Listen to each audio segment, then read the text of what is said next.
கோமாளிகள் பலவிதம், அதில் இதுவும் ஒரு விதம் அப்படின்ற மாதிரி கிறிஸ்மஸ்க்கு கொண்டாடுற விளையாட்டு நியூ இயர்க்கு கொண்டாடுறாங்க, கிறிஸ்மஸ் கொண்டாடுறாங்க, புது வருடம் பிறக்கிற டைம். அதுக்கு எதுக்கு பைக்கை போட்டு சரக்கை போட்டு ரோட்ல காப்பரா கொடுத்துட்டு இருக்காங்கன்னு எனக்கு தெரியல. சரி, இது இது ஜெயந்தி விழாவும் அப்படிதான். இப்போ கிறிஸ்மஸ் பிறந்திருக்கு, கிறிஸ்மஸ்னா கிறிஸ்து பிறந்திருக்காரு. நான் படிச்சு பார்த்தேன். சரி, நம்ம வேற ஏதாவது சொல்லிடக்கூடாதுன்னு சொல்லிட்டு தேடி பார்த்தோம். சரி, கிறிஸ்மஸ் எதுக்கே கொண்டாடுறாங்க பார்த்தா கிறிஸ்து பிறந்த நாள் அப்படின்னு சொல்றாங்க. ஒரு கிறிஸ்து பிறந்தது, அதாவது ஒரு கன்னத்தை அறிந்தால் மறு கன்னத்தை காட்டுன்னு சொன்ன ஒரு நண்பர் பிறந்தது. அகிம்சை வாழ்ந்தவர், ஒரு அன்பை போதித்தவர், மக்களுக்காக உயிர் நீத்தவர். அவர் பிறந்த அன்னைக்கு இவங்க சரக்கை போட்டுக்கிட்டு ரோட்ல போய் காப்பரா கொடுத்து மக்களுக்கு பப்ளிக் யூசஸ் பண்ணியிருக்கானுங்க. செருப்படி வாங்கிட்டு ஓடி இருக்காங்க. ஸோ இது ஒரு நியூஸ் நான் பார்க்குறேன். இவங்களோட புரிதலை பாருங்க. இதே ஜெயந்தி விழா ஆக்கிட்டாங்க. எப்படி தேவர் ஜெயந்தி, அந்த இந்த இந்த தலைவர் ஜெயந்தி கொண்டாடுறாங்க. அதே மாதிரி கிறிஸ்துமஸுக்கு இவங்க உண்மையான கிறிஸ்தவரும் கிடையாது, இங்க இருந்து மாறினவங்க தான். இவங்க போய் கொண்டாடுறாங்க. இதெல்லாம் ஏசப்பா பார்த்துருந்தா என்ன நினைச்சிருப்பாப்புல, சோஸ்திரம் ஆண்டு 2 பேர் பாப்புல. ஜனநாயகம் டிக்கெட் எடுக்கிறதுக்கு ஃபிளைட்டு ஏர்போர்ட்ல ஜாம் ஆயிருக்கும். அவ்வளவு பேர் வந்து கூடுறாங்களாம். தமிழ்நாடு, இந்தியா, எங்கடா ஏழை நாடு?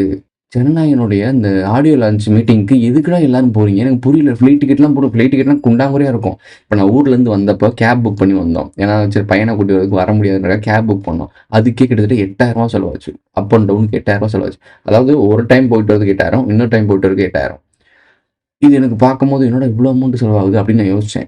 ஸோ இதுக்கே நான் இவ்வளோ யோசிக்கிறேன். எங்களுக்கு தேவை இருந்துச்சு, போயிட்டு வரனால இவ்வளோ செலவாகுது. இவங்க எதுக்கு போகிறோம், அவன் யார், என்ன, அவன் போய் மீட்டிங் பேச போகிறான், இவன் பக்கத்துல இருந்து கூட பார்க்க போகிறது இல்லை. எங்கேயோ சேர் போட்டிருப்பாங்க. அங்கே உட்காந்துட்டு லூஸ் மாதிரி கத்திட்டு இருப்பான், பாப்கார்னு தின்னுட்டு இருப்பான். அவன் அங்கே உட்காந்து என்ன பேசுகிறான்னு கூட புரியாது, கேட்கவும் கேட்காது. இங்கிட்ட ஒரு எல்இடி ஸ்க்ரீன் இருக்கும், அந்த ஸ்க்ரீன்லாம் பார்த்துட்டு இருப்பாங்க. ஏன்னா அங்கே இருக்க பல பேர் கண்ணு தெரியாது இல்லை, அங்கே தூரமாக இருக்கும், கண்ணு தெரியாது. பக்கத்தில் பெரிய எல்இடி ஸ்க்ரீன் போட்டிருப்பாங்க, அதை தான் பார்த்துட்டு இருப்பாங்க. அதுக்கு வீட்டில் உட்காந்து யூடியூப்ல உட்காந்து பார்த்துட்டு போயிடலாம்ல. இவ்வளோ செலவு பண்ணி அங்கே போகணும்னு என்ன அவசியம்? இவங்க மூல வளர்ச்சி இல்லாத தற்கொலையில் பாருங்க. ஐயோ இவங்க பண்றாட்டிலையும் பெருவட்டிலையுமா இருக்கா சாமி. இன்னொரு பைத்தியம் சொன்னேன்ல, இந்த பேலையை உருவாக்குறேன் 2025 இந்த கிறிஸ்மஸ் 25ஆம் தேதி உலகம் அழிய போகுது, நான் அவங்களாம் காப்பாற்ற போறேன். பல நோவாக்கள் இருக்கும், 8 நோவாக்கள் நினைக்கிறேன். 8 நோவாக்கள் மக்களை காப்பாற்ற போறோம்னு சொல்றாங்க. இது மூலியமா ஒரு மெசேஜ் இருக்கு. நோவா ஒரு ஆள் கிடையாது. நம்ம முன்னாடியே ஒன்று சொன்ன ஞாபகம் இருக்கா?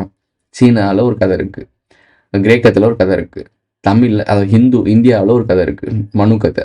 ஸோ நோவா கிறிஸ்தவத்தில் ஒரு கதை இருக்கு, அதாவது முஸ்லீம் எல்லாமே வந்துடும். ஸோ இந்த எல்லாத்துலேயும் ஒரு கதை இருக்கு. நமக்கு தெரிஞ்சது 4 கதை. இவர் என்ன சொல்றாரு, 8 கதைன்னு சொல்றாரு. 8 நோவாக்கள் இருந்தாங்கன்னு ஒரு சார்ந்தவங்க சொல்றாங்க. அப்போ நம்ம சொன்ன விஷயம் கரெக்ட் தானே? 8 விதமான ஆட்கள் வெளியே எடுத்து போயிருக்காங்க வேற இடங்களுக்கு. நோவான்ற ஒரு கதையை மட்டும் படிச்சுட்டு இருக்கீங்க, மனுன்ற ஒரு கதையை மட்டும் படிச்சுட்டு இருக்கோம். இது ஒரு மிகப்பெரிய பேரலை. குமரி கண்டம் அழிஞ்சு மாபெரும் சுனாமி வந்தப்போ 8 திசை 8 திக்குன்னு சொல்லுவாங்கல்ல, இங்கிட்டு போன கூட்டம் தான் உலகத்துல வெவ்வேறு இடத்துல இருந்துட்டு இந்த உலகத்தை டேக் ஓவர் பண்ணிட்டு இருக்கு. சிம்பிள்.